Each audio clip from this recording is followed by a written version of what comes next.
are now plugged into Hooked on Sonics with Bruce and Tone Capone.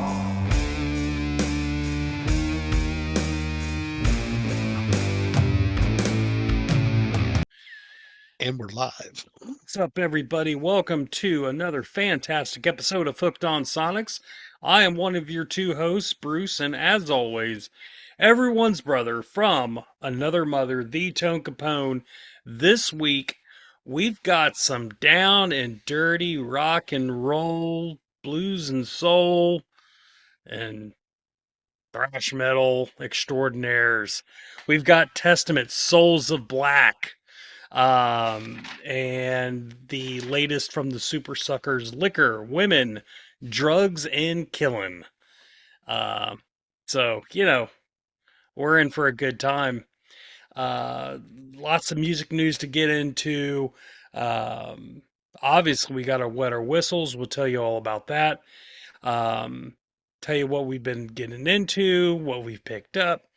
But before we get into all that, Tony, the people want to know, how are you? Good evening. I am well. Yeah. Little on the anxiety side right now. Just been running and being busy all day and dealing with some family things Hmm. as we've spoken before in the last couple episodes. Rocking the new Jungle Rot shirt that just recently came. Jungle Rot Call to Arms. Very happy to have this shirt. Looks cool. I love it, man. I love their album covers, dude. I love every one of their album covers. Those dudes, um, they really produce some really, whoever does their album artwork or is the man behind that or the minds behind those album covers. I love them. I absolutely Mm. love them.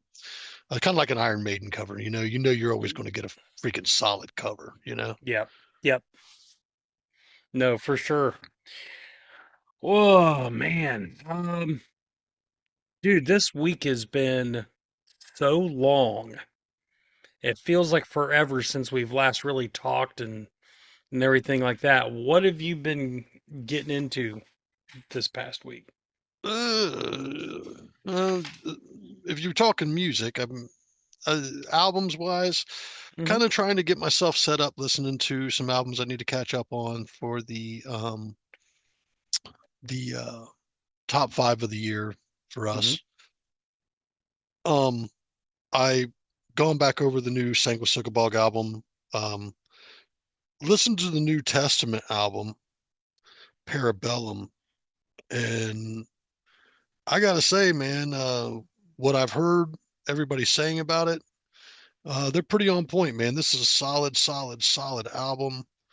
Um, if we talk about thrash, right, Hmm. and we talk about recent thrash releases in the last number of years, Hmm. what was the last thing Metallica did? Hardwired, Yeah, hardwired for self-destruction or or yeah, hell hardwired to to destruction, or something like self-destruct. this, Yeah. something like Yep. that. And they're the big four, the big the top of the big four usually. I'm gonna imagine they've had more album sales than the rest of the other bands. Hmm. Um, but I gotta tell you, dude, if I had to put that album up against this Testament album, being an old school thrash fan, this Hmm. Testament album would murder that album all day, dude.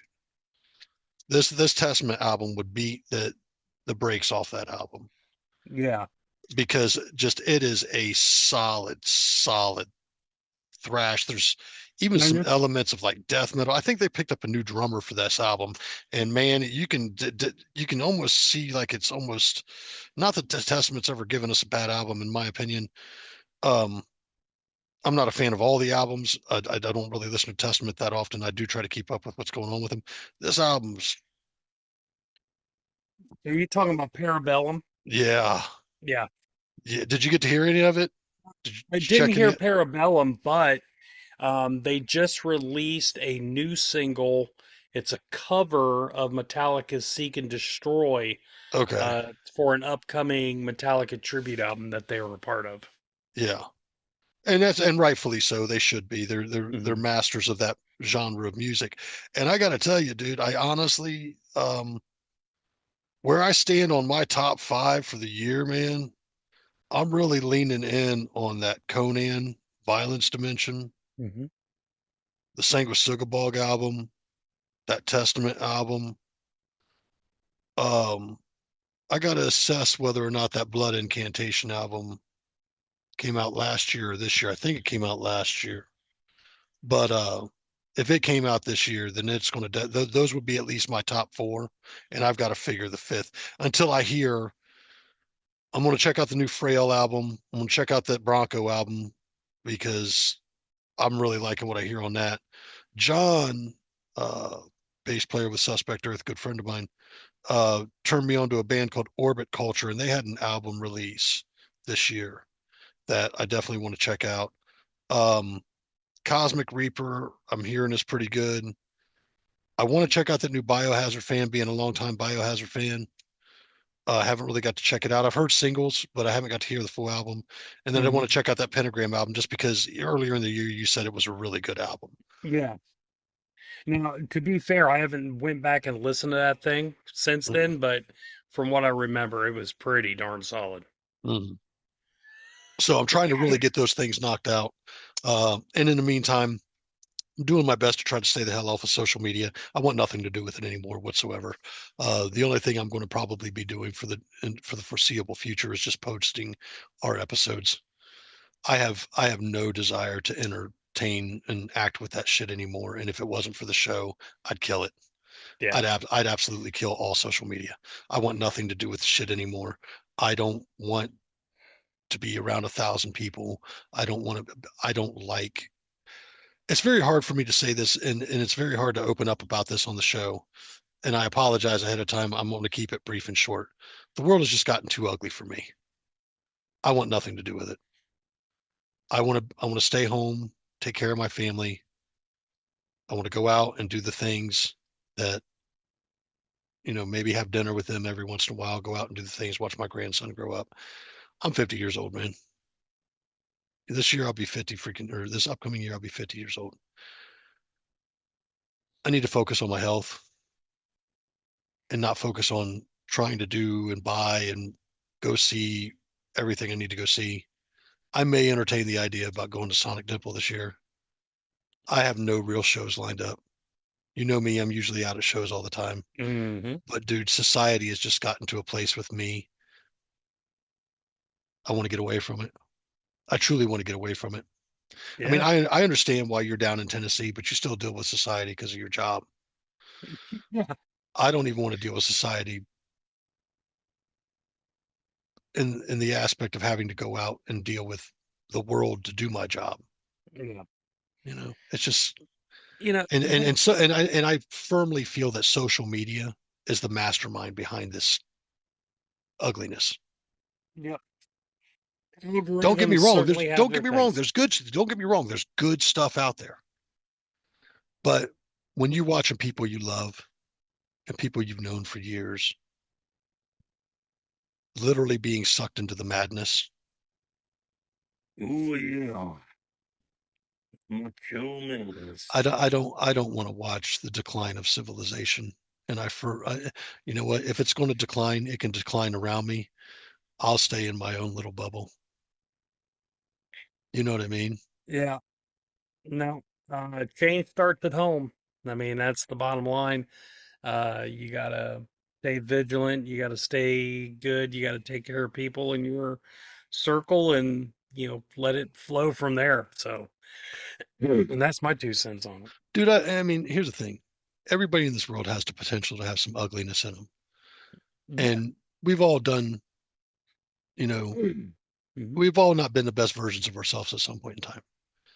But every day that I exist, I'm trying to be a better person, trying to be, you know, a good person to the world, you know,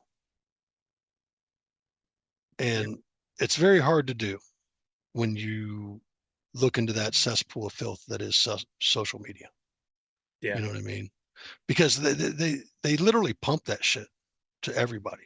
Hmm. Good old algorithm. You know, me, I try to change my algorithm in regards to just watching barbecue videos and music videos. I love seeing live concert footage stuff. I've seen some guys posting some stuff regard to the Zach Sabbath show at the Newport. Mm. This here that went Yeah, on that was just recently. on Sunday. Yeah, it looked like a good time. You know, Hmm. I'm not. I've seen Zach several times. I've never seen Zach Sabbath. But once again, I'm looking at that crowd and I'm going, I want nothing to do with that. Ah, And, hey, and dude, you know that's usually not me well, Tony Lorenzoni was there. from high school. Yeah, I don't remember her that as well as you do. yeah, But she's good people. good. Yep. Let's see, what else? What have you been listening to? What So else? honestly, I've just been listening to what was I listening to? I've been listening to some Jungle Rod, obviously. Hmm. Listening to some Obituary, obviously. Uh, listened to some Ohm earlier this week. Still waiting on that album too. Uh, I think I was listening to some Born, as a matter of fact. And Okay. I haven't made the decision yet, but there's a Born album that I don't own. And this completionist shit, it can be expensive. It can be a problem. So I don't own Born Under Club of Gore's fucking Midnight Radio. You can listen to it on YouTube. Full versions Hmm. out there. It's a long listen. It is a great listen. However, I only found one in the United States on Discogs.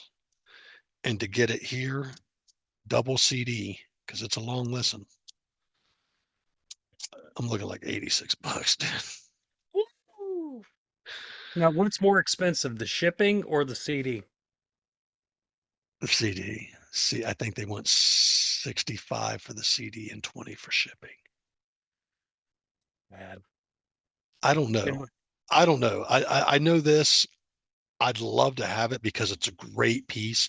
And usually, if I'm just chilling in the garage, like actually doing like a smoker cook or something, Hmm. and I'm just chilling, that album will come up to kill off about 2 hours of smoke time for me.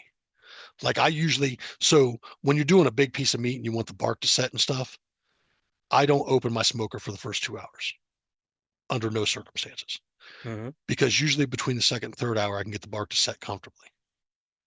So I gauge it by playing midnight radio. And once midnight radio is done, I go out and open the smoker and take a look at the bark.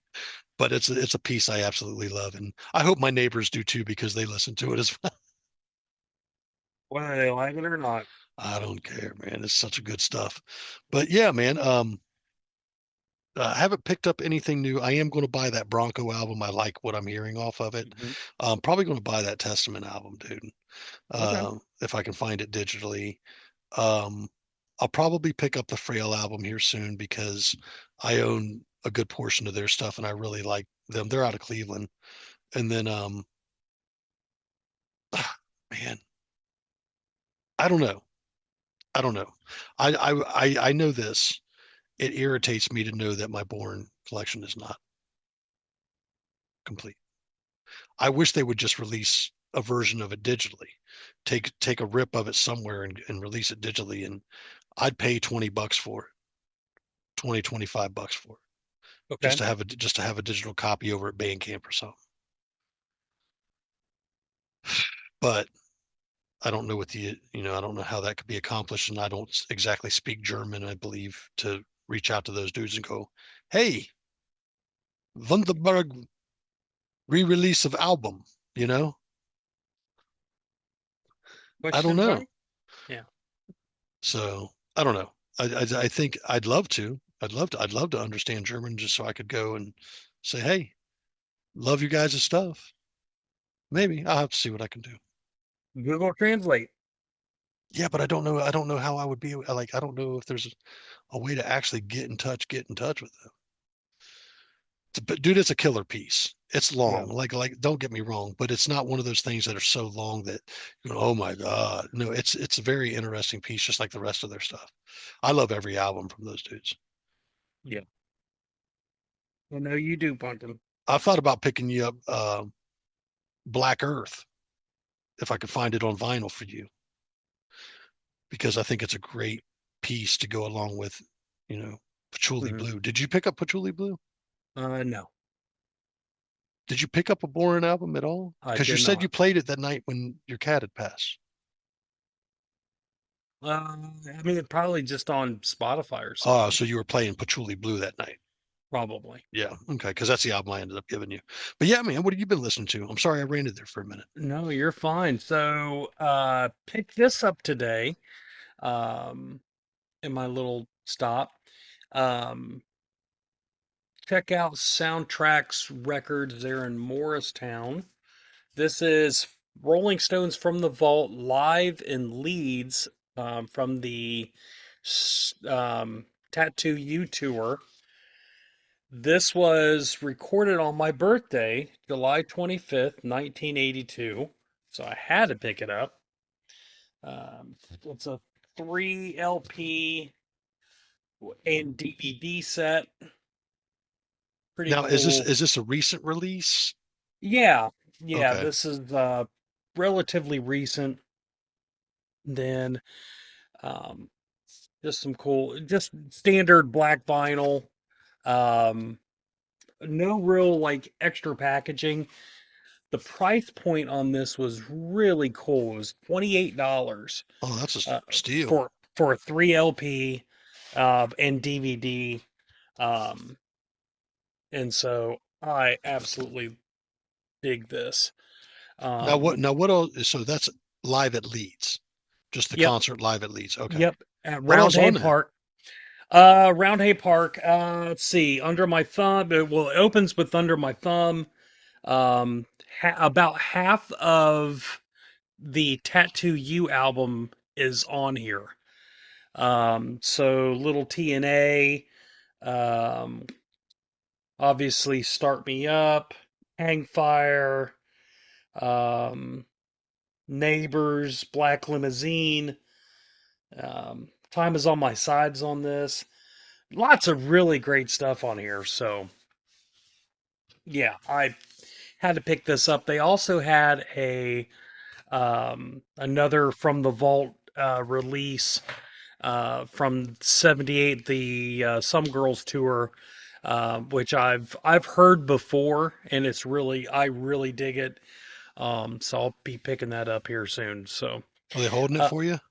no, it'll be there. It'll probably be there. And again, You this better hope it'll be there. yeah, there's but this From the Vault series has been really cool. I think there's been 4 releases so far. So Do you know when to they buy always it? do a good job Do you know when it's best to buy an album you want? when I got the money. When you see it. Yeah, that too.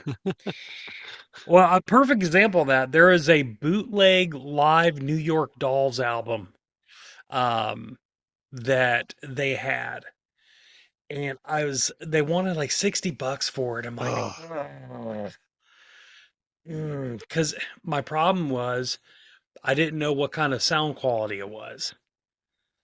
So I'm like, is there a digital or YouTube version of it no, out there? it's a bootleg. It's a bootleg. But that doesn't mean it doesn't exist out there on YouTube. Yeah. If there is, I don't know what the date was. I don't know what the date was on the concert, so I couldn't look it up anyway. But I missed out on that one. I was like, "Fuck it, I'll do it," and it was gone. So, but it Well, had I been mean, like 6 months, so it had been sitting there oh, for you quite a while. that's your own fault, dude. That's That's your own fine. fault letting it sit there for 6 months. You win some, you lose some. That's not Uh, winning. That's straight trying to lose. You ah, crapped right out. let's see. Megadeth released a new song, new single called "I Don't Care." I haven't got to listen to it. I was getting ready to listen to it and Fuck. we logged in. Yeah, so good. It's solid. I'm really actually excited about this Megadeth album coming up next year. So yeah, the first 2 songs I've heard off of it, I've been very pleased with that. I heard the first one. I like it. The second one, um, I definitely want to hear it. But either way, dude, it's the final album. Hmm. I really hope he goes out with the bang. And I've heard that he did a cover of Ride the Lightning on it. Ooh, Yeah, it's on there, dude. Go look up the track listing. There Yeah. is a cover of Ride the Lightning on there. Well, he It'll did be write it. it'll be interesting to hear Dave's vocals sing those lyrics. Hmm. You know, I think it'll sound great. Oh yeah. I think Dave's voice as it stands sounds like a younger James in the first place. Hmm. You see what No, I'm saying? oh yeah. Yeah. So good. Let's see what else. I guess the last thing I'll bring up that I can think of at the moment is I've actually started listening to the audiobook of Mark Lanigan's autobiography. Mark Lanigan, for those who don't know, he was the lead singer for the Screaming Trees. Uh, I'm about halfway through. Uh, Dude, I encourage anyone um, who's remotely interested in like music history, especially the grunge era, any Screaming Trees fan, pick this pick this book out, check it out, any which format you can. Um, just it is a wild ride. Yeah, that's all I can say. It's a wild ride. Um, you know, crazy stories about him, Lane Staley, and somebody else was, sharing a needle Oh, over and over and over because they were on tour around the New York area and you couldn't buy needles.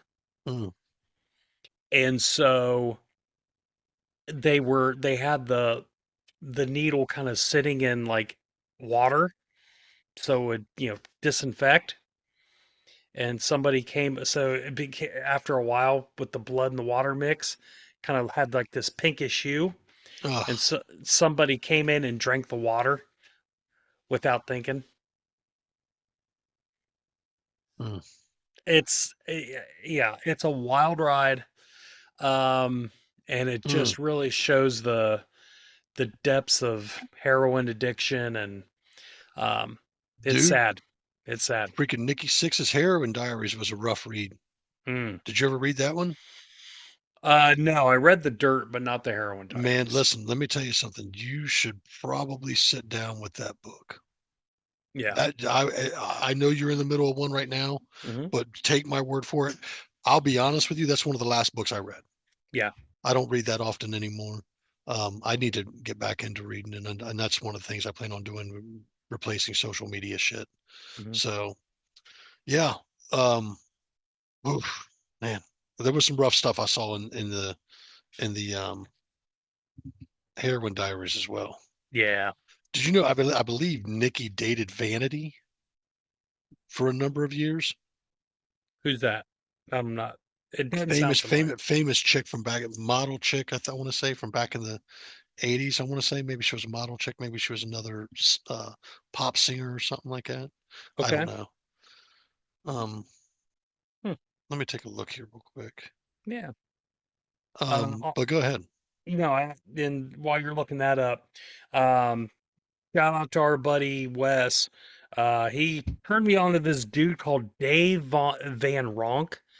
Um, he's this old, uh, you know, acoustic, folk singer from the 60s, late 50s, 60s, and, all the way through. He had a really long career. He turned me on to this dude, and I've been checking out a lot of Dave Von Ronk, and you're probably going to get a Von Ronk album at some point this season because just fascinating, just fascinating stuff. She was a singer, dancer, and model back in the '80s. Singer for Okay. Vanity Six is what I think it was called. Hmm. Never heard of him. So I barely remember them.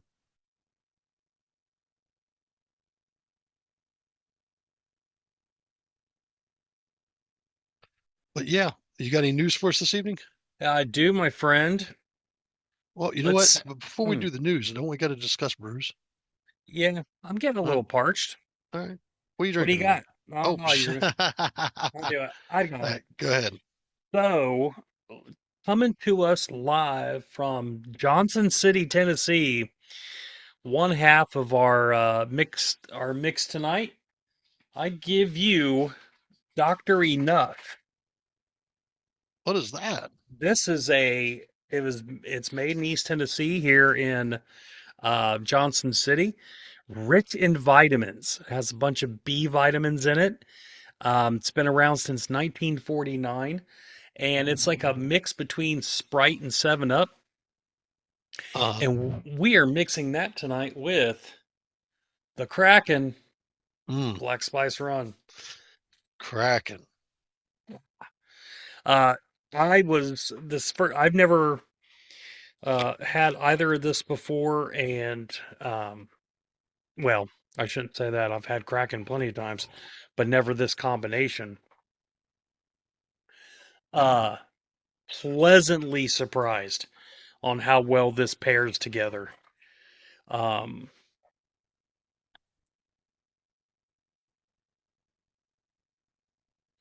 Waft it. Is that what Wafted. those? Yeah, that's right.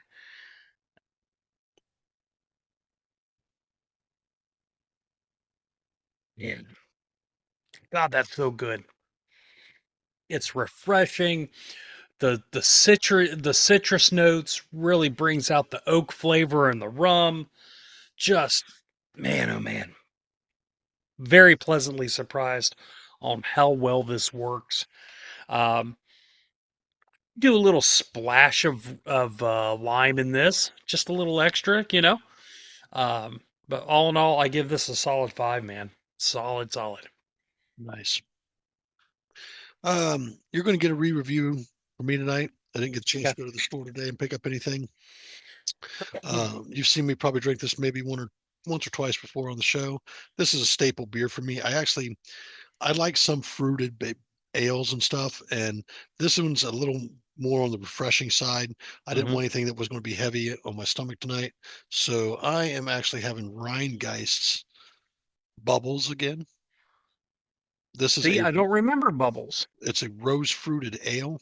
Hmm. Um, it's not for everybody. It tastes more like a sour, in my opinion, Okay. like a sour fruited ale. It's we found out about it at Submarine House. Me and Kate did, and we were like, "That's an interesting beer. Tastes good." And I like sours, but yeah, man, I'm gonna give this thing. I don't know what I've given it before. I'm gonna give it a solid 4.75. Not the perfect beer for me at all Hmm. times, but it is a perfect beer when it's time to have it. There You you know, go. when you want something a little refreshing. So I dig it. Very it's like just like sour fruited ale, man. I can't even put my finger on. You know, it definitely has a hint of rose in there for sure. Mm, So very cool. Very cool. Well, let's get in a little bit of news.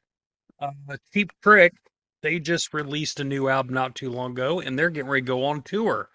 The album is called All Washed Up, and this is the All Washed Up tour. So, what an uh, interesting title. yeah, I have not heard it yet.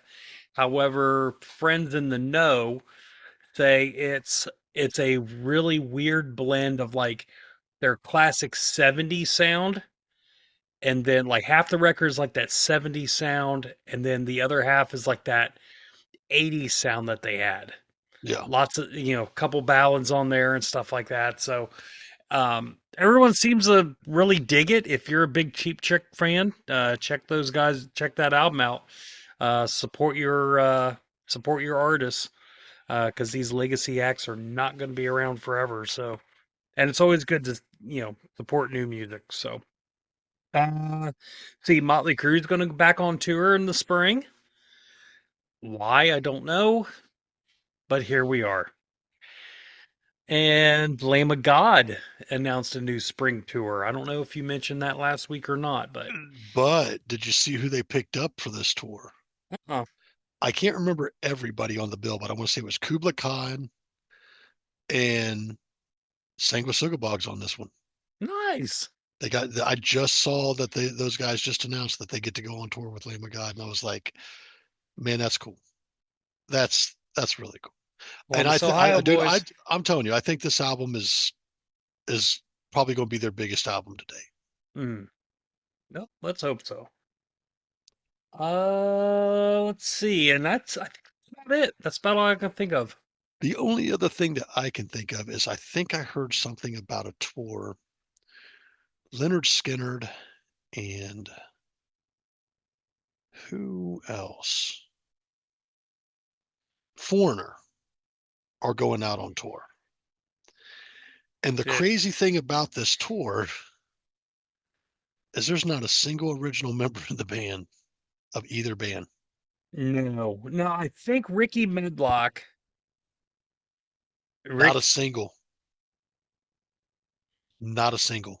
Try again. no, seriously, is Ricky Medlock not playing? Who's he with? Because, huh? With Foreigner No, or with with Skinnard? Skinner. Skinnerd. No, Skinnard's last surviving member passed away a couple years ago. We're talking Mm, original members, dude. There are no original members in Leonard Skinnard or Foreigner at this time. hmm, I don't like it. And these bands are going out as these legacy acts with no original members and charging premium ticket prices. Yeah, I don't like it. I think, I personally have a huge problem with it. yeah, I do too. While it's great to go hear these songs, you're not that band. Right. There ain't even, and this is one of my problems with Quiet Riot. While Rudy Sarzo is out there doing it, and he was a part of a pivotal point of Quiet Riot, don't get me wrong, he was Hmm. still not an original member. Once Sarzo's gone, if Quiet Riot continues, It's it a makes tribute. no longer make sense to me. Yep. And I'm going to tell you right now, you better expect it from your boys. Let me tell you something, right, dude? You better expect it from your boys, dude. Nope. And if it ain't your boys, it'll be whoever controls the rights to your boys' music. No. We're going to put together a band. Say you could play bass and sing like Gene Simmons. Say you could sound like Paul Stanley and play some rhythm guitar. Say you could sound like fucking Ace and fucking play some guitar. Say you could sound like Peter and play some fucking drums. And these people will be over talented for the job. Well, here's the thing. So there's already kind of like there's tribute bands that have gotten the blessing. One of them that I can think of off the top of my head is Mr. Speed. They're probably the best Kiss tribute band that have gotten kind of the rub, but that's all it is. It's a tribute band. They're, they do a great job, but It's kind of like I have an issue with the Pantera thing. While half the member of Panteras are there, don't get me wrong, and they were very pivotal members of the band. Going out with Charlie Benedante and Zach Wild and calling it Pantera, it doesn't make sense. And then if you write music, I mean, here's the thing. They are still two original members there, and I could see both sides of the argument. I really can. How many times do bands, they lose members and they replace them and move on? mhm. Power Trip's doing a good job with that right now. Yep. So it's very hard. It's very hard, and I understand from a fan's point that no Jeff Hanneman, no Slayer. You know what I mean? I get it. No Dave Yeah. Lombardo, no Slayer. I get it. I get it. But we have to think about the bands that lost people and still continued to bring the ruckus. Yeah. One of the greatest success stories of rock and roll is ACDC. Yeah. But I have a problem if I have a little bit of a problem that when Malcolm died, they went on. Malcolm was the leader of that band. I don't like it. I didn't like when they went out with Axel and left Brian Johnson behind. And yes, he's not the original singer, but neither was Bon. It's there's too much time. Did you And ever see any of the stuff where they went out with Axel? yes, it was good. He I did. He liked did. it. He did an He all did a right. great job. He He did. did a really He good did. job. He did an all right job, dude. Yeah. I mean, but it Uh, it still didn't make sense to me. no, I didn't like it. I didn't. I wouldn't go see it.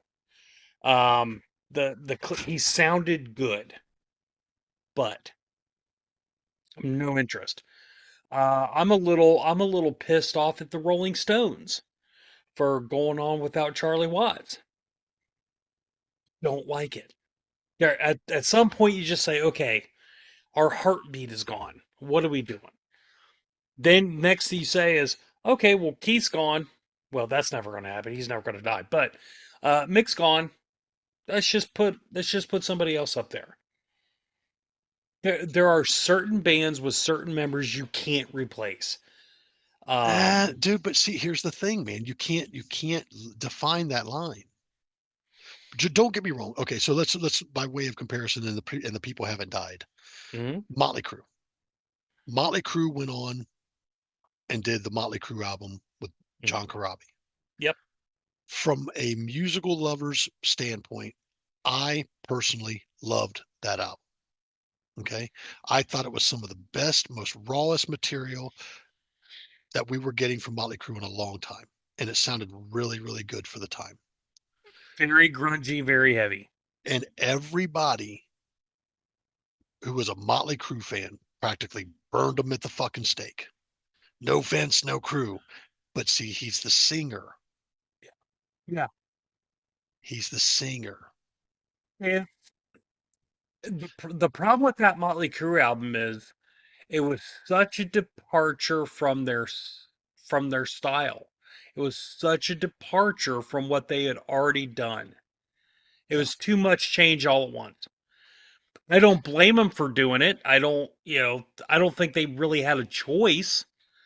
But I think if you look back on that album now, there should be a lot more appreciation for it uh, than what there was originally. But when it came out originally, I didn't want that shit. I bought it right away. Ugh, As soon as I heard I didn't like it. As soon as I heard Hooligans Holiday, I bought it right away. But that wasn't Motley Crue to me. It did not sound like Crue. So, Knowing what I knew about Vince live, it made sense. Dude, I have seen Motley Crue 4 times. yeah, Twice the band was good. All 4 times Vince was horrible. Vince is Vince. He gets very winded, man.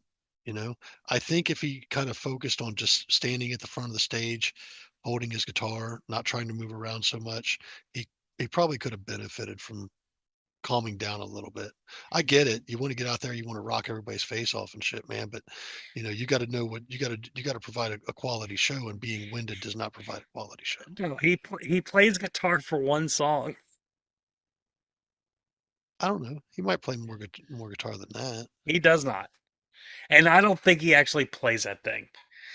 I think it's unplugged, and he just strums along, has no idea what the fuck he's playing. In my Interesting. opinion. All right. Anyway, So we are blabbering for quite a minute here, and we apologize about that, folks. Hope you've enjoyed our blabbering there, but we do got to get into these reviews. yeah, Um, Bruce, all of that was the news. We're going to wrap yeah. that up.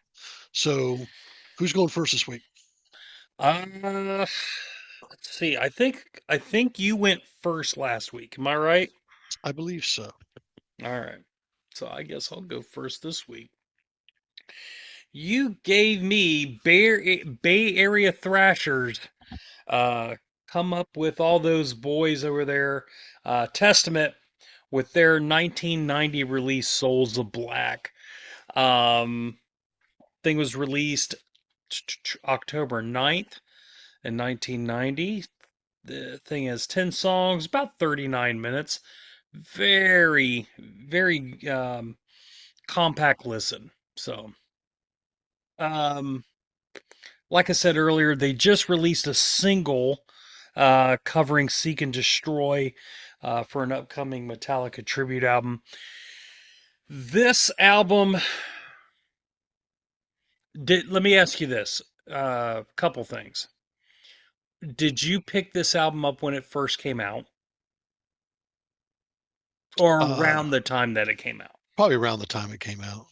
Okay. What were your initial thoughts about this album when it came out?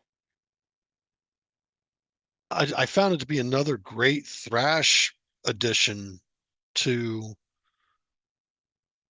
what was already becoming my Metallica, Megadeth, suicidal tendencies era Hmm. of exploring more or less California thrash Hmm. metal and whatnot. Um, I've always thought, in my personal opinion, that Testament should be the fourth and not Anthrax. Don't get me wrong, Anthrax is a great band, no disrespect to Anthrax, but when we talk about album consistency and continuing to bring the heat, Testament kind of doesn't let down, dude. Let me ask you this: why do you think Anthrax is a bigger name than Testament? If I had to go, man, it probably had to be on album sales. I mean, here's the thing. There are other great bands out there that were of that thrash era that people Hmm. don't really talk about more so than Megadeth, Metallica, Hmm. Anthrax, Slayer. Okay. We always talk about those guys. Those bands come up.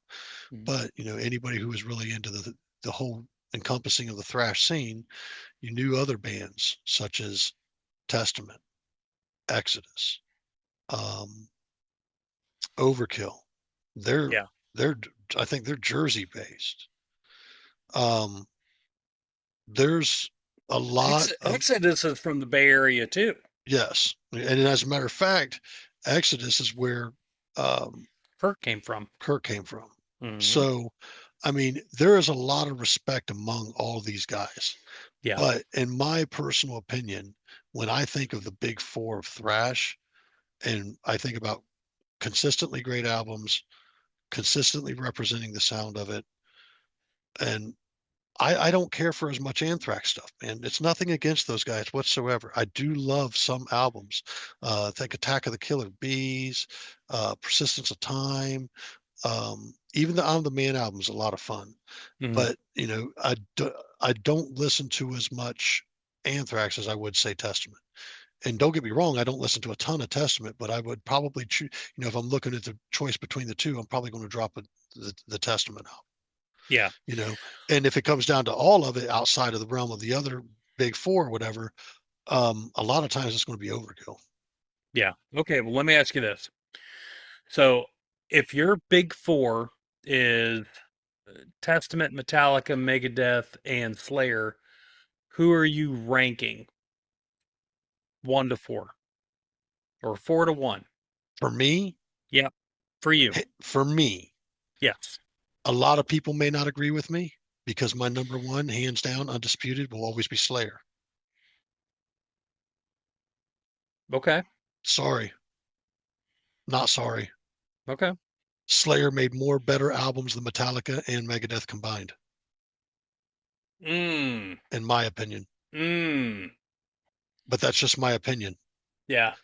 And you got to think about this. Those dudes in their library and Metallica and Megadeth's library, let me tell you, those first four Megadeth albums, amazing. Hmm. After we get past like Euthanasia, they're not my favorite albums. Now they're Yeah. in the last couple albums have been great. Don't get me wrong, I Hmm. love those albums as well. But they don't for me they don't have the staying power of the Slayer stuff that I listen to. I mean, because Mm. I can throw on just about any Slayer album any day of the week. Well, I, I will tell you, for me, after Divine Intervention, I checked out of new Slayer stuff. yeah, I I can understand that. Yeah, after Divine Intervention was probably the last great Slayer album for me.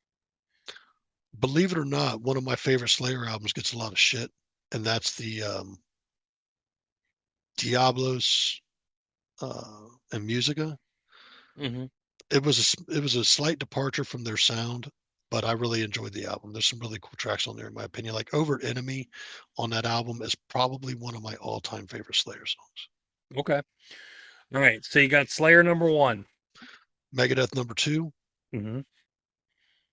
Metallica because of the library number three, and at that fourth slot, it'd probably be Testament because of the albums, Yeah. but it could change out for me with Overkill. Okay. Um, I I would put for me, I'm gonna put Metallica number one. It's like number two for me would be like Slayer 2A and like Megadeth 2B. I mean, it's right there. Those could easily interchange with each other. Um, but we'll say Slayer number two, Megadeth number three, and then Testament number four. Testament, especially in this album, really channeled a lot of like Ride the Lightning era Metallica for me. One of the first things I did, I was about halfway through this album. I went and I turned on the super deluxe version of Ride the Lightning and listened to that because this album reminded me of Ride the Lightning so much. Yeah, Just in the tone and just the raw energy and everything like that. And it's like, man, they they fit in here. Now, the reason for my original question, to me, as I'm listening to this album, it sounded like thrash from 83, 84. This album came out in 90. yeah. To you, did it sound dated then? Or do you think it still fit in? I think it still fit in. Okay. I could tell you to this day, um, this is probably me and my brother's favorite Testament album. It's a solid album for Yeah. sure. They're Let's getting ready get to they're getting ready to re-release a remaster or something. It's coming ready to get another release. oh, interesting. Yeah. So I'll probably be looking to pick that up if I can. Yeah. And, Okay. and I mean on vinyl. Yeah. It's So getting bigger. well, no, listen, I know it's getting bigger, but I'm very selective about these albums, and this is one of those fucking albums, dude. I'm seeing a spot right back behind you that would really make a good shelf. Give me your damn review. All right. We start with beginning of the end. This is a super cool acoustic jamming intro. Um, it's instrumental. It's real short. But I was like, oh, this is interesting because you don't typically hear like a funky little acoustic intro on a thrash album. I think a battery, dude. I No, think a battery on Master of it Puppets because it felt different. okay. It felt different. This was a little more jazzier, a little more is better. It was better than Battery. That's Skolnick, dude. Yeah. He's very jazz oriented in his guitar playing, from what I Hmm. understand. So I gave it an A, even though it was super short. That was really cool. I was like, oh, that was interesting. So cool. Next up is the Face in the Sky. Killer riff, settles into a really cool groove. Um, the vocals on this song, but really through the whole album, very early James Hetfield. Again, Kill 'Em All, Ride the Lightning. This is right in that vein. His vocal style. Chuck Billy's an amazing vocalist, dude, Yeah. and he's very capable of a lot of different range. And what's really cool about that, when I went and listened to that Seek and Destroy um, song, his voice still sounds like this. Yeah, So with that type of singing, to be able to keep in that range, uh, what, 30 years later, 35 years later, shit, that's pretty impressive. Mhm. Pretty impressive. I gave this an A. Really cool. Just a really cool um, groove on this. Um, Next up is Falling Fast. I gave this a B actually. It's good, but there was a definite drop off um, from the first song. It just wasn't as good. It was still fun. It still had some energy to it, obviously, but it just wasn't as good. Um, I gave it a B. It You was didn't find it as stellar as that other song. correct. Yeah, Yeah, and it's a correct. great, it's a good song. Just it just didn't stand out quite to that upper Yeah, echelon of wow, whoa, yeah, yeah, yeah. I was like, oh, okay, standard. It's felt standard. yeah, That's the best way I can describe it. Souls of Black, the title track. I gave this an A plus. Really interesting bass intro. Um, the tone really reminded me of Primus, which again, I'm not used to hearing this in the thrash stuff that I've heard before. So this is like, oh, okay, another little wrinkle, another little. This is what sets us apart from these other guys. yeah. Um, the rest of the band really kicks in. Um, the song's really about lying politicians. Obviously, still relevant to today. Um, so it's really cool, super melodic solo in this. This is probably the best song on the album for me. Solid A plus. I really dug this album. Yeah. Um, are you aware of were any of these songs singles? Are you aware of that? I didn't I see can't that. say. I can't Okay. say, dude, because here's the thing. When it comes to Testament, dude, the only thing that you probably ever heard on the radio from Testament is Return to Serenity. And it's while it's a great song, it's not exactly the greatest reflection of what Testament Hmm. does. You know what I mean? Hmm. It's great. I mean, don't get me wrong. It's a hell of a like it's a for me it's an A plus song. But for that to be their only song that ever like really made the radio or made the cut, because I don't recall too much of anything else Yeah. unless it was on Headbangers Ball. Um, it's just not to me. It's just not the greatest representation. It's like Mother. Mother's not the greatest representation of everything Danzig's ever done. Yeah. You know what I Big mean? hit though. Big hit, and Big hit. so's Return to Serenity. But I'm being honest, dude. Yeah. So yeah, Souls of Black A plus. Next up was Absence of Light. Um, it's a wonky song. I gave it a B. I, like I gave it a few listens. I'm like, I don't know what to make of this song. Um, it almost got a C. It's almost skippable because I don't know what the hell. It was just it off-putting. I didn't Yeah, get it. you didn't get the vibe. I get it. Right. But that that guitar solo in here just great. Great. And who's the lead guitar? Since it's Alex Skolnick, I believe. Oh, Skolnick. Okay. Yeah, So, he's a monster, dude. yeah. He is a I don't real thrash metal guys talk about him, but people who are just casual thrash metal people, Yeah. yeah, Yeah, he's definitely got his own style. He's definitely got, you know, his own it factor. I mean, it's his, what you always call the I bel DNA. I believe Steve DiGiorgio is playing bass with them currently. I don't know if he was on this album. However, um,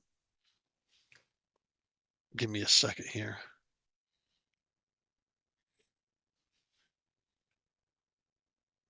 Greg Christian was on bass at that time.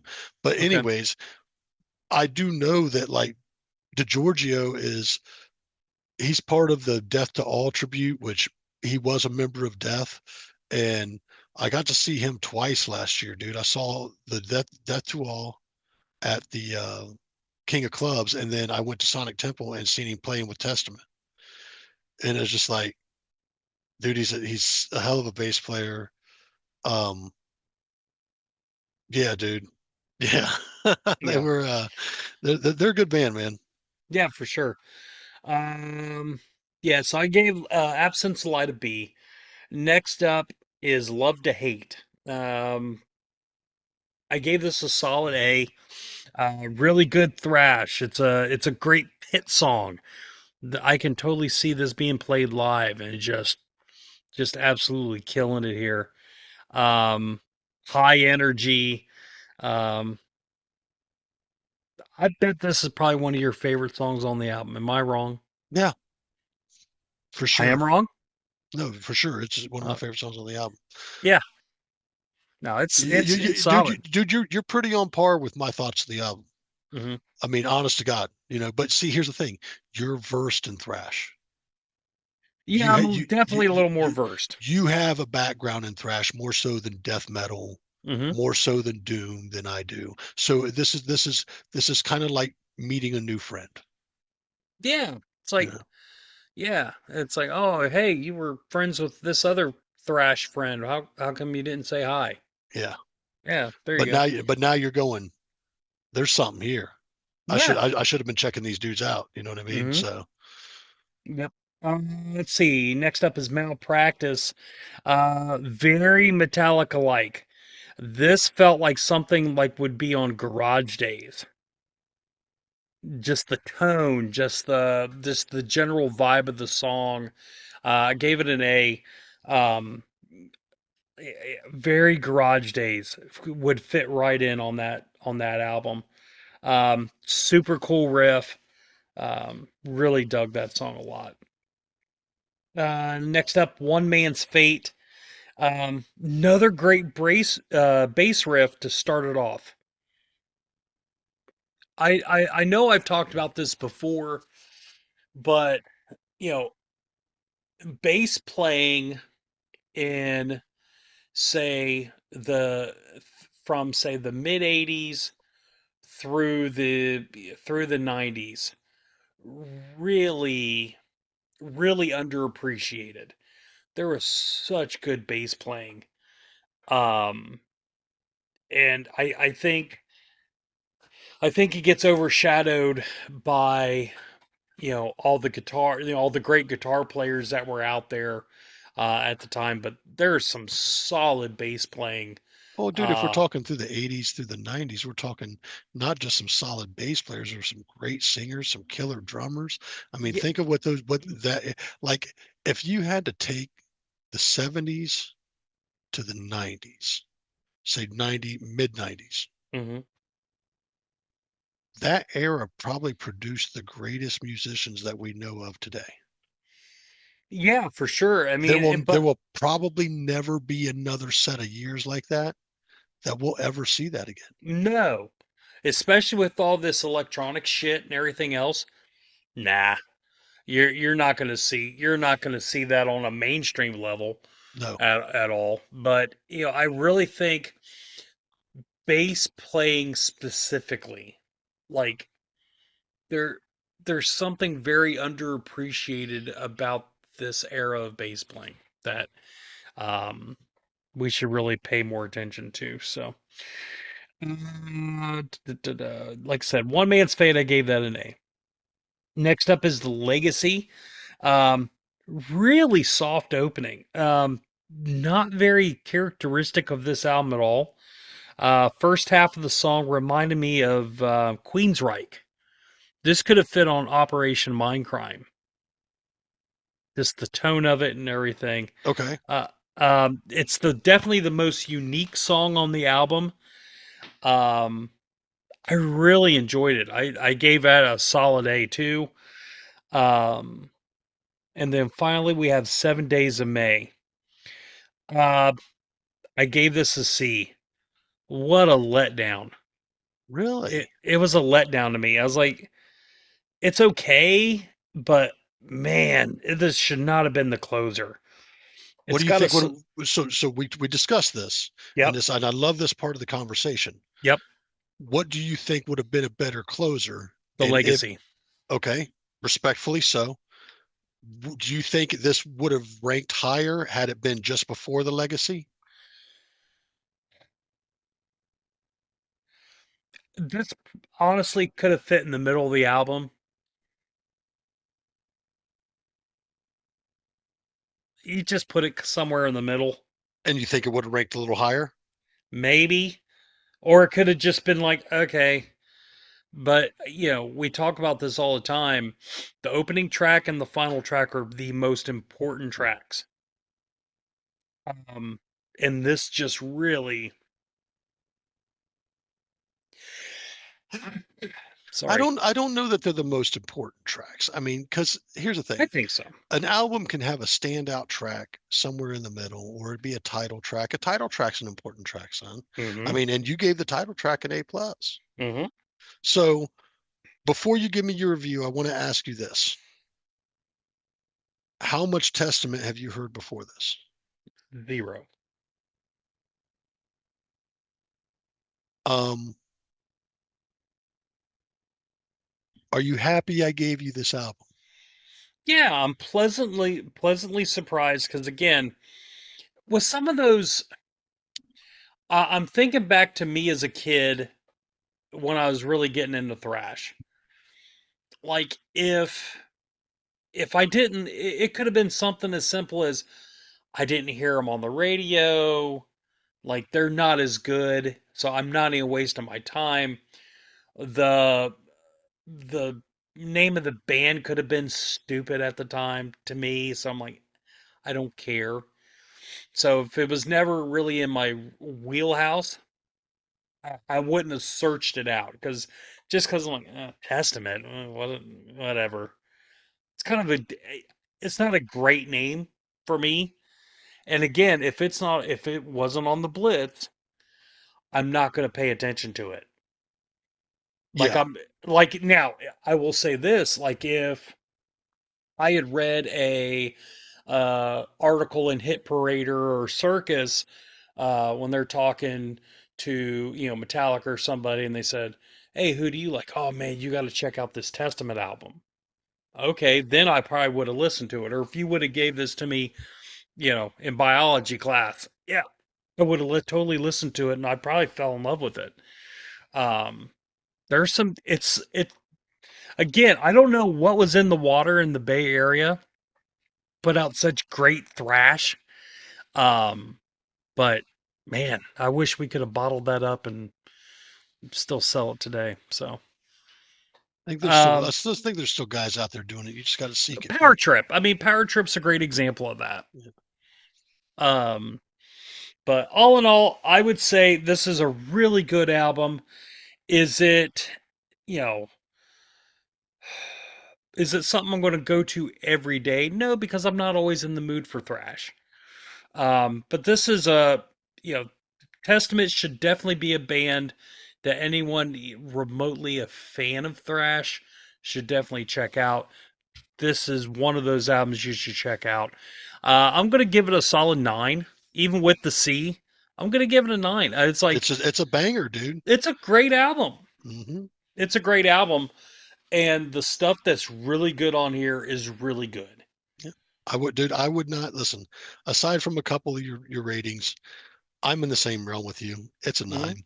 It's a Yeah. 9.25 for me, somewhere right around there. It's for the example of the time, and even the experience would seem a little more experimental or different than what was on the rest of the album. You get it, man. You kind of see what they're bringing to the table, and I really like Testament. I'll tell you the funny thing about this is I don't know how this didn't end up in your lap in Yeah. biology, because back in the back of the room I sat with Steve Tackett, and Steve was a funny dude, man. Yeah. And that's the but one reason I really remember that dude, aside from the fact that he actually turned me on to Testament. Mm. He hooked me up with like the Practice What You Preach CD, and I knew right then and there, so was like, yeah, these dudes are solid too, you know. Yeah. Um, I probably listened to some Exodus stuff, and don't get me wrong, Exodus is a great band too. Um, But the crazy thing is about these bands that are in these circles and some of the, death metal bands and stuff too. These guys are a lot of they dip in and out of each other's groups, and I think it's really freaking cool. Yeah. Yeah. There's camaraderie there. There's a brotherhood there. Um, that, that's pretty cool to see. Same with the guys from Seattle. There's a brotherhood there, Yeah, all those dudes from Seattle and that, Oregon, Washington area, they just loved each other. yeah. So yeah, man, I'm glad you enjoyed that album. I think it's a Yeah. wonderful album. I'm looking forward to the release of the re-release. I hope they do a really nice thing with the vinyl because I'm Mhm. definitely going to pick it up. If there's one Testament album I have to own in my collection, it is definitely this one. Yeah. Um, so yeah, we are running pretty long tonight. I Look do at you. apologize that. So let's get on to my review. You gave me the Supersuckers, Liquor, Women, Drugs, and Killing. Now, I would be amiss if I didn't say that I have never heard the Supersuckers name. I Hmm. would be really amiss. However, I have heard their name. I have not or do not recall ever hearing any of their tunes. Um, I will tell you upon listening to this album, I'm probably going to be checking them out a little bit more. I really like what I hear here, but there's a certain aspect, and I don't know if this is across all albums, but there's a certain aspect in this album that kind of kind of rubs me wrong, and I'll get into that. So my first thoughts are it's a short album, uh, short songs, a cross of punk, hard rock, western, at times depressing but cool. Um, Track number one, maybe I'm just messing with you. I gave this one an A. I Mm. said it feels like a raucous southern rockabilly tune and a very cool opener. I always look for the opener to kind of pull me in a little bit, and this did a good job. I'm not going to say it's a great opener, um, but it's a very cool opener for what we're getting into, and I gave it an A. Hmm. So not too bad. Track number two, I believe this is a single, and it recently got released, and it's called Volunteer. Um, I gave this one a B. Mm. Uh, it's brutally honest and somewhat despicable. It's a classic hard rock tune. It's a good song. It's just not a stellar song to me. And what makes it not stellar is I really don't like the message in the song Really? Oh, because that's funny. because dude, I don't align with that. I don't align with not being someone who wouldn't volunteer to help somebody out. And that's what the general gist of this song is. There's definitely. I'm not going to volunteer to do shit. Do you realize if I didn't volunteer to do shit, Nothing would get done. Kate's mom would never fucking make it nowhere. I wouldn't go up and take up dad lunch if I didn't Yeah. volunteer to do shit. But you know what? I do this because I love these people. You know what I Yeah. mean? So, and I'm just, and I love people in general, and I would help anybody out that I could. It's a good song. It's a great hard rock song. And if the tongue in cheek about being brutally honest is I ain't going to do shit for you is your message, then this song's right up your alley. Yes. Okay. And I'm not wrong. I'm not wrong. It's just my take. Okay. Yeah. All right. And it's because of the message alone, it really brings me down. All right. So track number three, Unsolvable Problems. This one almost made an A plus. Mm. Southwestern spaghetti western sound. I feel this tune somewhat depressing and real. I love the breakdown in the solo on this album. Yeah. Or on this track, I gave it an A. Even though it does hold that depressing factor, it's because it's real. I mean, I could really, I felt this. I felt Yeah. the message in the tune here. Like, I get it, dude. I freaking get it. And when you feel it like that, it makes sense. You know what I'm Yep. saying? Yep. Track number four, Time to Put It Down. I gave this one a B. It's a good Huh. song, fast-paced, high energy, southern southern rock, hard rock, rockabilly thing. It is the shortest song on the album, but Mm-hmm. it is the highest energy to this point. Mm, So it's a good song. Don't get me wrong, but it just it doesn't hold that upper echelon of yeah. songs when I'm reviewing an album. And it's a good song. It's not skippable by any means. Track number 5, Try to Write a Song. I gave this one an A. This is the cleanest vocal from the vocalist so far. Mm-hmm. He has a bit of a rasp in his voice, and I like it. It's very cool. I'm always a fan of that sound. Definitely some kind of southern vibe going on there that kind of feels like it's going on there. Bass playing is amazing on this album. Guitar playing is amazing on this album.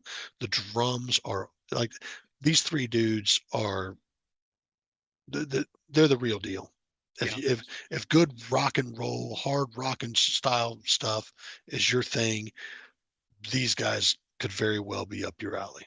Yeah. So just real quick, vocals and bass is Eddie Spaghetti, and lead guitar is Marty. I'm blanking on his last name at the moment. So, but those guys have been together forever. What So about the those drummer? he's a newer guy. I don't recollect his name, and for the life of me, I have no idea what I did with the album. I Oh, lost it in this room. that's a bummer, man. We should definitely give me 1 second here. Kate, are you saying Um, something? Give me a second here.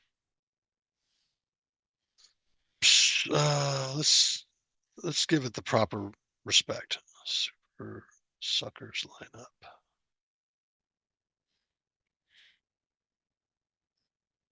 and if I remember right, if I remember over here, because I've seen Supersuckers open up for, um, Eddie oh, Spaghetti's vocals, bass, and Metal Marty Chandler, okay, hmm, is on guitars, and Christopher, I believe it's Chongo Von Stryker, is on drums. yep, yep, that's it. So I want to say all three guys competent, very, very competent in what they're doing, and they're doing a great job. They are writing Mm, really good music here. hmm, To this point, everything's gotten an A or a B. This is a good rocking album, man. hmm, I'm digging it so far. yep, So tried to write a song. Once again, cleanest vocal so far. There's a point in the song that kind of made me feel like I'll stop the world and melt with you. I don't I know why. get that. There's a little something in there that kind of is an earworm that grabs me like that. And it's but I said um, cleanest vocal so far. Felt like melt with you, but much cooler and a toe tapper for sure. Mhm. Probably the most radio friendly so far on the album. I get that. No, I Okay. would agree with that. And like if they were going to cut a single onto onto the airwaves right now, this would this is nice. That's really nice. I like that Yeah. one. Track number 6. How many turns will it take to unscrew up? I gave this one a B. It's a Mm, good song. It's a sorry about trying to fix what you broke song. Uh, it's a rocking and driving tune. Um, it fits the album. Now there are small variations in songs where they'll do some kind of acoustical sound and a cleaner vocal thing, mm, and some points where it sounds a little more punkier than it does hard rock. hmm, And it's really cool that they run across these facets, these planes of, just slight change, still their style, but very cool. One of the things I really like are the spaghetti western style songs. They feel like hmm. a spaghetti western style song to me, Yeah, yeah. and I dig it, dude. I dig it a lot. Um, so track number 6, how many turns will it take to unscrew it up? I gave that one a B. Hmm. Track number 7, meaningful songs. I gave this one an A. Another Yeah. clean vocal acoustic guitar jam opening. Uh, mean intent goes into um, goes back and forth between an acoustic rocking chorus or acoustic and then a rocking chorus. And honestly, the chorus for me is what kind of saved this track because I was like, it was going to be a B, but then it got to the chorus, and I'm just like, oh yeah, that kind of rocks, man. I really dig that track. Mm, Um, there's just the pacing was, and for stuff was like I wasn't sure where it was going, and then all of a sudden it ramped up and just was like that rules. Yeah. So track number 8, I don't enunciate. I gave this one an A. It is a hard, Really? fast-paced, more punk tone, short, but a fun song. Hmm. But a fun song. I digged it, man. It really reminded me of some good, punk back in the day. Track number 9, Hold on, wait Rockets. a minute. You did a kid for the people watching on YouTube. No, not at all. It was a mirage. Rocket 69. Um, I gave this one. I look like I missed the rating on it. So looking at my notes on it, I said another more punk style tune, a little more fast paced, and a very fun jam. So I'll go ahead and give that one an A as well. Sounds good to me. Track number 10, doing work you don't enjoy with people you don't like. I'm going to say this. This is the A plus on the album. Mm. This is the A plus on the album. Another driving beat and great subject matter. Killer solo. I think anyone has felt this at times. And there was a great intro as well. Oh, fuck. This right here is the banger. Yeah. Like I absolutely love that track, and it got an A plus, deservingly so. Track number 11, Let Down, Forgotten, and Alone. I said another slower paced spaghetti western feel song, great drinking tune, and cool closer. Not a great closer, not a great rocking style closer per se, Mm. but a cool, clever closer to a very cool album. So I gave that one an A as well. Um, man, these dudes are worth checking out. They're the real deal.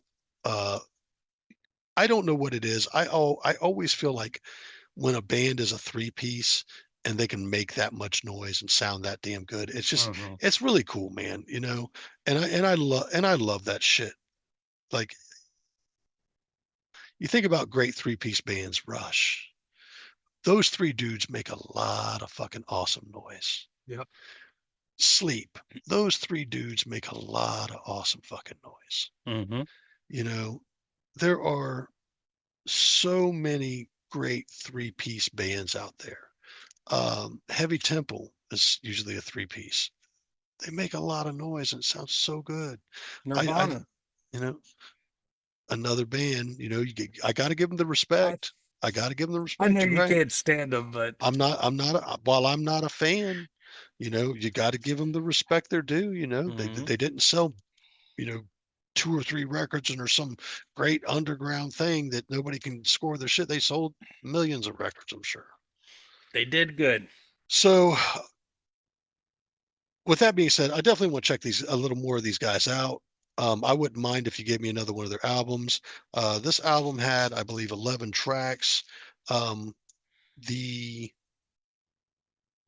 everything got an A, one A plus there, and I've got one, two,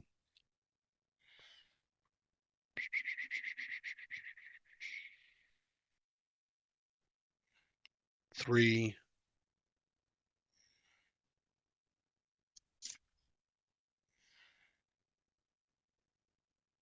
three Bs Mm. out of 11 tracks. So to be honest, man, I'm going to give this thing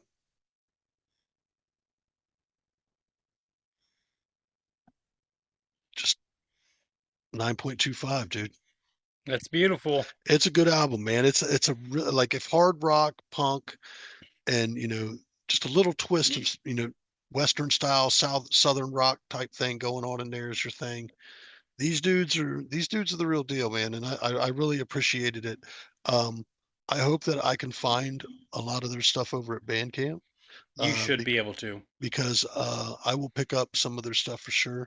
I'd like to definitely grab this album. I thought it was really good, and it's. I don't know exactly where I'm going to stick it. It's kind of a weird thing. Could I stick it in punk? Could I stick it in some hard rock thing? Or, Mhm. it's going to have a really weird placing. I don't know exactly where to stick this because, you got the spaghetti western thing going on, and if that's a recurring theme in their music, it's I like it. I like it a lot. Yeah, I love that sound. yeah, for sure. One of the really cool things about the Super Suckers is they do everything. So like back in the late 90s they did this whole like spaghetti western album, Yeah. like pure spaghetti with like called Must Have Been High, and that was wild. It's one of my favorite albums of theirs. Um if you're looking for like other albums, check out their first album, The Smoke of Hell is really good. La Mano Cornunda, that's great. And then the sacrilegious sounds of the Super Suckers, all fantastic. Oh, dude, and Killer. let's discuss this album cover. This Oh album cover God, was freaking nice, man. yeah, yeah. I love it. It reminded me of like an old horror movie poster, dude. I loved it. Yeah, horror movie spaghetti western again. When we're talking about that, it's like fuck. And then same with your your Testament album cover, The Souls of Black. You know, very ominous, very dark, and very cool. But yeah, that Super Suckers cover, so cool. Yeah, I love that Souls of Black album, dude. It's such a Mhm. that album cover is so iconic to me, dude. And it may have been the reason why after hearing, borrowing Steve Tackett's what was it, Practice What You Preach, that I went right out and bought Souls of Black. Mm, Just looking at the album cover, like this has got to be cool. You know what I mean? yeah, And dude, it was. yeah. If that super, if the Super Suckers sold that album cover as like poster art, I would totally get that. That is one of That would be that is cool. a solid cover.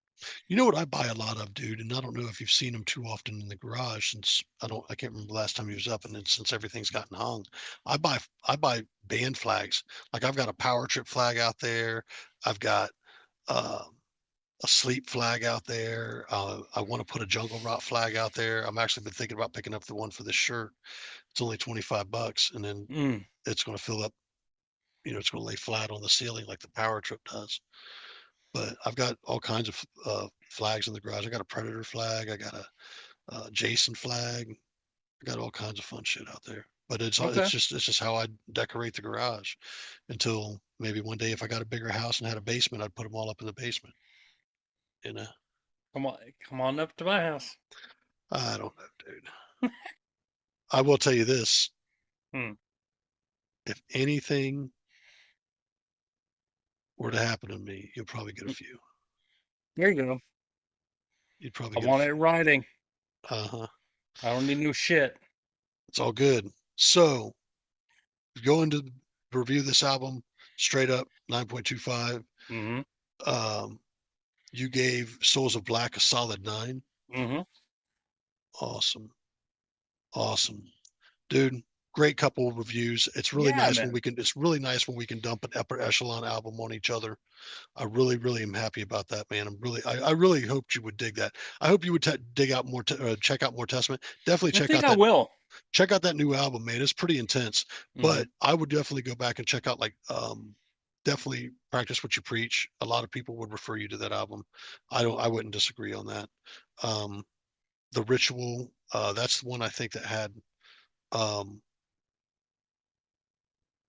Return to Serenity on it, and I've owned it at one point in time. It's a pretty good album too. But yeah, uh, what was the last Testament album? Brotherhood of the Snake, I think, was the last one I picked up or actually heard before this new one. And there's one that's happened between there, but yeah, Brotherhood of the Snake was pretty good too. Yeah, Snake. yeah, they consistently produce great metal. So, Slippery um, snake. okay, Snake. All right, Snake. you ready to give each other albums for next week? You're gonna have to give me one first, cause just give me yours first. I'm gonna take it easy on you this week. I'm gonna take it super easy on you this week. Okay. Mm. If I didn't take a break on you from all the beat down of metal, I would be wrong to be that way to you. I've thought about giving you a hip hop album, and I'm on the verge of giving you one here soon, or maybe an old classic R&B album or something like that. Mhm. But I've liked where we've gone, and we took a small side turn to local stuff. Mhm. So I am going to give you a band that you've heard of. You saw them on this album's tour, and you saw us open up for them. Hmm. There is a picture of us hanging at the bar at the venue right before the show. And what happened was Me and you? the show was not promoted. It was supposed to be promoted, and we got the call 2 weeks in advance, or no, a week in advance. That said, could you guys please come open up for this band at the A&R? It wasn't the A&R, it was the House of Crave at the time. That's right. I still, every once in a while, reach out to this gentleman, Mm-hmm. Michael Grant, who was the singer and guitar player. Okay. What was the band? They made an album called Kiss or Kill, Mm-hmm. and they had some small success having a track for one of the wrestlers at WWE. Other than that, I don't think there was much more that came from those dudes. Okay. I know there might have been some singles or something like that, but there wasn't much more that came from those dudes. But the name of the band is End Ever After. There you go. And you did see them on this tour. Oh, So I have listened to that album several times, and there are some wonderful songs on that album. And it brings okay. back a lot of good memories. Mm. I think you're going to dig this album.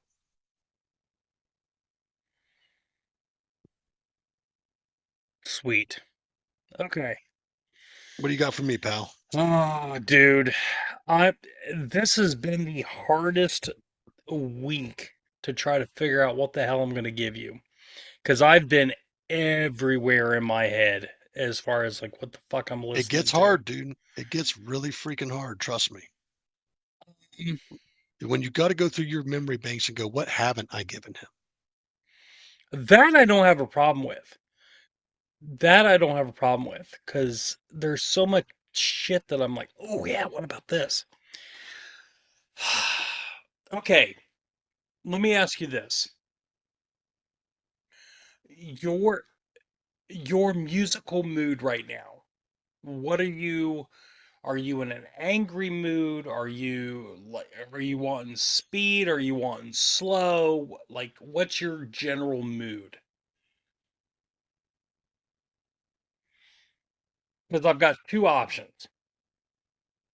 One is I've got I it don't out. don't tell me. Don't tell me. Here's the deal. Mm, here's the deal. Just give me the album. Hmm. I don't. It doesn't matter what mood I'm in. I'm going to give it an honest review.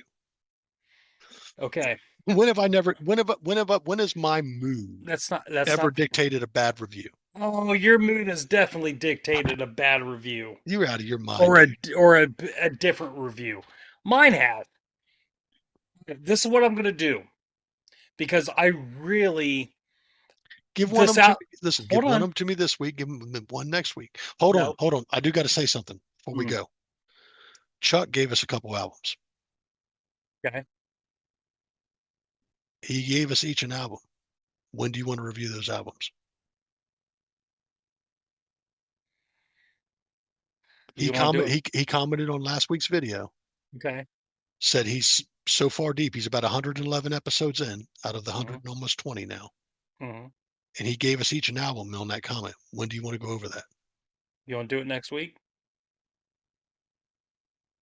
Because here's where I'm leaning towards. I've got a two rows of CDs underneath me right now. I'm literally grabbing one. This is what you're getting. Okay. You want to do that? All right. Until we confirm any guests for the rest of the year, Uh-huh. here's the game plan. Uh-huh. You and I are going to give each other an album tonight Uh-huh. because we intend to do so. Yep. But next week's episode, because I don't have the information directly handling on me right away, Uh-huh. we're going to be doing Chuck's suggestion. There you go. All right. All right. So I have these are not in alphabetical order. I don't They're care. Just I'm bring it. just Just bring it. yeah, that ain't gonna work. Part of the box set. Yeah, that ain't going to work. I don't like this.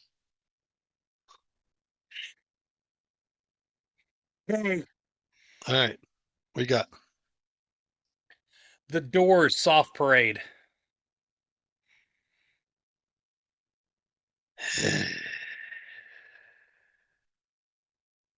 I would have never given you this album. Why is it in there if you planned on giving me those albums? I love this album. No, this is literally where I got my CD stored. Okay. All right. I'm actually kind of sorry. Mm-mm-mm. Okay, let me ask you this. Nope. It is what it is. Okay. Folks, it's been fun. This will probably be the last episode ever. Sorry, Chuck. You're fine. It's all good. I knew eventually we would go down this road, and we're here. So Now, the other one was the Leonard Skinner box set. no, I don't want that whole damn box set, dude. No, I wouldn't give you. That'd be ridiculous. Okay. Okay. All right. The Doors Soft Parade, and you have End Ever After's Kiss or Kill. Yeah, As excited. for next week, ladies and gentlemen, we want to thank you all for tuning in and watching and listening, however you take us in. We do appreciate you. You do take the time to sit and enjoy us. Sorry for the long episode tonight. It ran a little bit later than usual, but we had a great conversation. I had a wonderful time with my friend. We didn't get to talk too much this week, so we did a lot of talking on the air. Other than that, Bruce, you got anything you want to say? No, we've said plenty, but be good to each other. Um, remember to spay and neuter your animals. Oh man. Ridiculous. All right, till next week, guys. I'm Tone. I'm Bruce. We'll see you guys next week. We're hooked on Sonics. See ya.